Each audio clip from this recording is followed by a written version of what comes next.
ನಾನು ಬೈಬಲ್ ಇರುವಂತ ಪ್ರಾಮಿಸ್ ನಾನು ನಿಮ್ಗೆ ಹೇಳುತ್ತಿದ್ದೆ. ಅಲ್ಲಿ ಹೇಳಲ್ಪಟ್ಟಿದೆ, ನೀನು ಎಲ್ಲಿ ಹೆಜ್ಜೆ ಇಟ್ರೆ ಅದು ನಿನ್ನದು. ನೀನು ಹಾಗೆ ಮಾಡಿದ್ರೆ ಪೆಟ್ಟು ಬೀಳುತ್ತೆ. ದೇವರ ವಾಕ್ಯದಲ್ಲಿ ನೋಡುತ್ತಿದ್ದೆ, ನೋಡು, ಜ್ಞಾನವಾಗಿರೋ. Wherever you step in, that's yours. You came here, this will give it you. ನೋಡಿದ್ರ, ಈ ವಾಕ್ಯವನ್ನೇ ಅವರಿಗೆ ಕೊಟ್ಟಿದ್ದಾನೆ. ಈ ವಾಕ್ಯವೇ ರೀಮ ವಾಕ್ಯ. ಸೊ ಇವನ್ ಹಿ ಸೆಡ್, ನಿಮ್ಮ ಎದುರಿಗಿರುವ ಹಳ್ಳಿಗೆ ಹೋಗಿರಿ, ಕತ್ತೆಯನ್ನು ತನ್ನ ಮರಿಯೊಂದಿಗೆ ಕಟ್ಟಲ್ಪಟ್ಟಿರುವುದನ್ನು ನೀವು ತಕ್ಷಣವೇ ಕಾಣುವಿರಿ, ಅವುಗಳನ್ನು ಬಿಚ್ಚಿ ನನ್ನ ಬಳಿಗೆ ತಕ್ಕೊಂಡು ಬನ್ನಿರಿ. He is telling, just lose it. ನೀವು ಯಜಮಾನಿ ನೋಡುತ್ತೀರಾ, ಅದನ್ನು 5 ವರ್ಷಗಳಿಂದ ನೋಡಿಕೊಳ್ಳುತ್ತಿದ್ದಾನೆ. What happens to you if it is ವಿಶ್ವಾಸ ಅಂತ ಹೇಳಿ. ಈ ಕಾರಣದಲ್ಲಿ ದೇವರು ಎಲ್ಲರೊಂದಿಗೆ ಮಾತಾಡುವುದಿಲ್ಲ. ವಿಶ್ವಾಸದಲ್ಲಿ ನಿನ್ನನ್ನು ಉನ್ನತವಾದಂತ ಮೆಟ್ಟಿಗೆ ಎಬ್ಬಿಸಿ ಆಗ ನಿನ್ನನ್ನು ಉಪಯೋಗಿಸ್ತಾನೆ. ಆತ ಹೇಳಿ, ಹೋಗಿ ಬಿಚ್ಚಿ ಅದನ್ನು ತನ್ನಿರಿ. ಅಲ್ಲಿ ಜನರು ನೋಡುತ್ತಿದ್ದಾರೆ. ಪರಿಶುದ್ಧಾತ್ಮನ ಒಪ್ಪಿಕೊಳ್ಳುತ್ತಿದೆ. ಪ್ರತ್ಯಕ್ಷತ ವಾಕ್ಯವು ಈ ರೀತಿಯಾಗಿ ದೇವರನ್ನು ಕೇಳ್ಬೇಕು. ಪ್ರಭುವೇ, ನನ್ನ ಉದ್ಯೋಗದ ಬಗ್ಗೆ ನಿನ್ನ ಮಾತು ಏನು?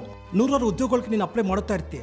ನೋಡಿ, ದೇವರು ನಿನಗೆ ಹೇಳುತ್ತಾನೆ ಹೋಗು ಅಂದಾಗ ಹೋಗು, ಆ ಉದ್ಯೋಗಕ್ಕೆ ಅಪ್ಲೈ ಮಾಡ್ಕೊ. ನಾನು ಹೇಳುತ್ತಿದ್ದೇನೆ, ಅಪ್ಲೈ ಮಾಡೋ. ಮಿಲಿಯನ್ ಅಪ್ಲಿಕೇಶನ್ ಇದ್ರೂ ಕೂಡ ನಿನಗೆ ಆ ಉದ್ಯೋಗ ಸಿಗುತ್ತೆ.